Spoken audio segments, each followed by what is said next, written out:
to this cynical division.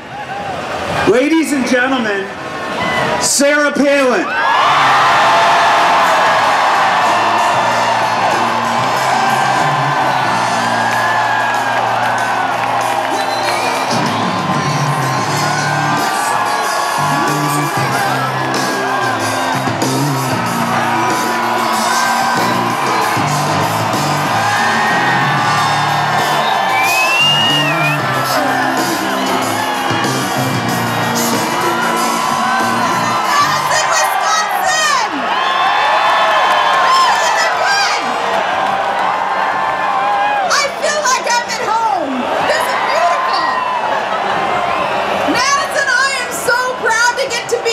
Today, Madison, these are the front lines in the battle for the future of our country. This is where the line has been drawn in the sand, and I am proud to stand with you today in solidarity. I'm here today as a patriot, as a taxpayer, as a former union member, and as the wife of a union member. What I have to say today, I say to our good, patriotic brothers and sisters who are in unions. I say this too proudly, standing here as the daughter of a family full of school teachers. My parents, my grandparents, aunts, cousins, brother, sister, so many good folks who living on teachers' pensions, having worked or are working in education. A pension is a promise that must be kept. Now your Governor Scott Walker understands this. He understands that states must be solvent in order to keep their promises. He's trying to do. He's not trying to hurt union members. Hey folks, he's trying to save your jobs and your pensions. You know, but unfortunately some of your union bosses don't understand this, and they don't care if union members have to be laid off. No, they want to protect their own power, and if that means forcing a governor to lay off union workers, then so be it. They've proven that. It's fine with them. But that's not real solidarity. Real solidarity means coming together for the common good. This Tea Party is real solidarity.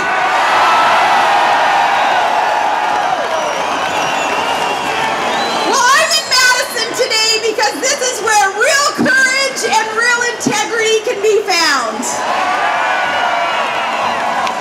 Courage is your governor and your legislators standing strong in the face of death threats and thug tactics. Courage is you all standing there with them. You saw the forces aligned against fiscal reform. You saw the obstruction and the destruction. You saw these violent rent-a-mobs trash your capital and vandalize business. Madison, you held your ground. Your governor did the right thing. And you won. Your beautiful state won. And you know what? People still have their jobs because of it. That's courage and that's integrity. And you know, that's something that's sorely missing in the Beltway today. Because let me tell you what isn't courageous. It's politicians promising the American voters that as we drown in $14 trillion of debt, that they're going to cut $100 billion out of this year's budget. But then they cave on that and they reduce it down to $61 billion after they get elected. Then they get in there and they strike a deal and decide now they'll reduce that down to $38 billion. And then after some politics as usual and accounting gimmicks, we find out it's not $38 billion in cuts. You know that $38 billion? We don't even have it. We're borrowing it. We borrowed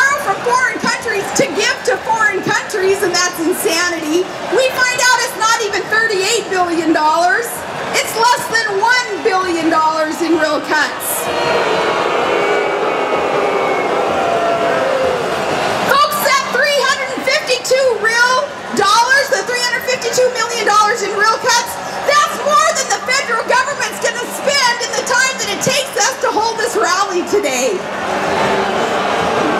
That is not courage, that's capitulation. Now there is a lesson here in the Beltway Politico, something that they need to understand. The lesson comes from here in Madison. So our lesson is to the GOP establishment first. And yeah, I'll take on the GOP establishment. What more can they say about us, you know? So to the GOP establishment, if you stand on the platform, if you stand by your pledges, we will stand with you. We will fight with you, GOP. We have your back. Together we will win, because America will win. We didn't elect you just to rearrange the deck chairs on a sinking Titanic. We didn't elect you just to stand back and watch Obama redistribute those deck chairs. What we need is for you to stand up, GOP, and fight. Maybe I should ask some of the Badger women's hockey team, those champions, maybe I should ask them if we should be suggesting to GOP leaders they need to learn how to fight like a girl.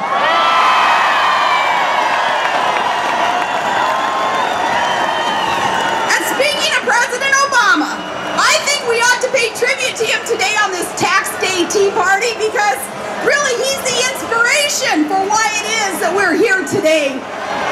That's right, the Tea Party movement wouldn't exist without Barack Obama. You see, candidate Obama didn't have a record while he was in office, but President Obama certainly has a record, and that's why we're here.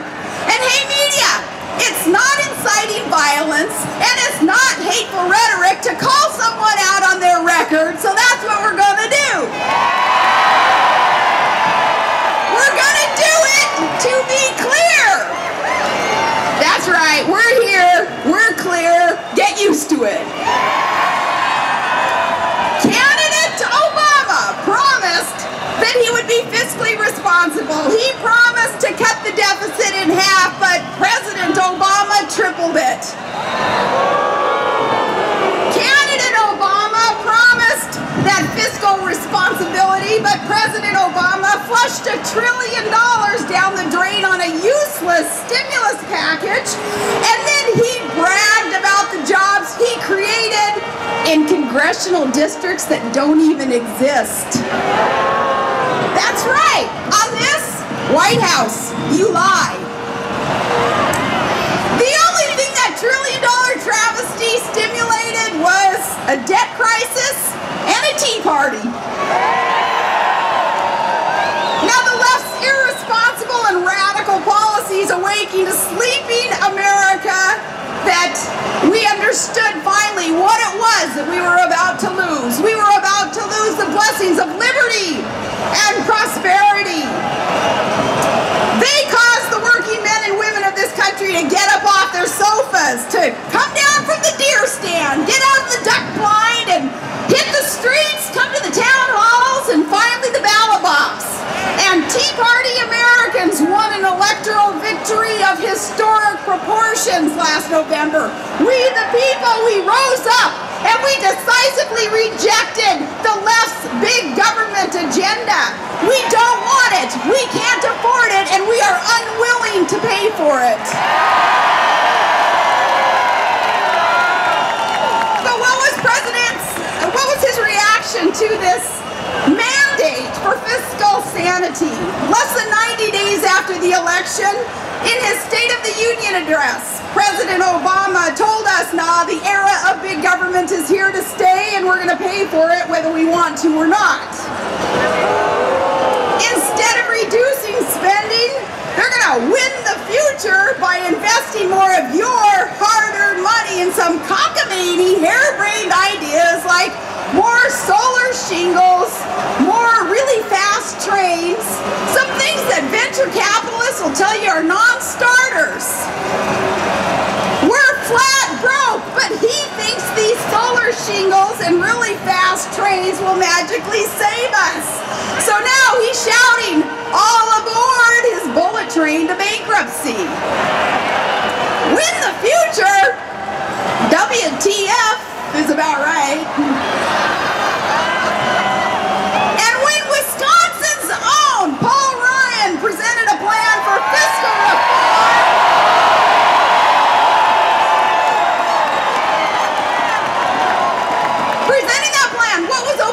response. He demonized the voices of responsibility with class warfare and with fear-mongering. And I say personally to our president, hey, parent to parent, Barack Obama, for shame for you to suggest that the heart of the common sense conservative movement would do anything to harm our esteemed elders, to harm our children with Down syndrome, to harm those who are most in need. No, see, in our book, you prioritize appropriately, and those who need the help will get the help. The only way we do that is to be wise and prudent and to budget according to the right priorities. Now, our president isn't leading. He's punting on this debt crisis. The only future that Barack Obama is trying to win is his own re-election. He's willing to mortgage your children's future to ensure his own. And that is not the grandchildren. It's not courage. No, that's cowardice. But did you notice when he gave that polarizing speech last week, there was a little gem in the speech. Maybe you missed it. But he spoke about the social contract and the social compact. Well, Mr. President, the most basic tenet in that social compact is adhering to the consent of the governed. That would be we the people. President Obama, you do not have our consent. You didn't have it in November, and you certainly don't have it now. You willfully ignored the will of the American people. You ignored it when you rammed through Obamacare. You ignored it when you drove up the debt to $14.5 trillion. You ignored it when you misrepresented your deficit spending. You ignored it when you proposed massive tax increases on the middle class and on our job creators. You ignored it when you went to bat for government-funded abortions, and yet you threw our brave men and women in uniform under the bus, Mr. Commander-in-Chief. You ignored it when you got us into a third war for fuzzy and inconsistent reasons, a third war that we cannot afford.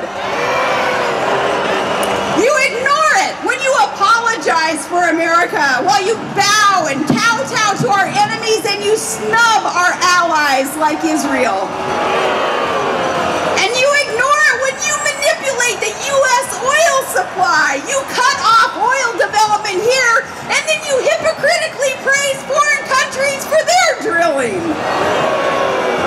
And when hardworking families are hit with $4 and $5 a gallon gas, and your skyrocketing energy and food prices as you set out to fundamentally transform America, you ignore our concerns and you tell us we just better get used to it. Well, Mr. President, we're not going to get used to it. Not now, not never. You ignored us in 2010, but you cannot ignore us in 2012.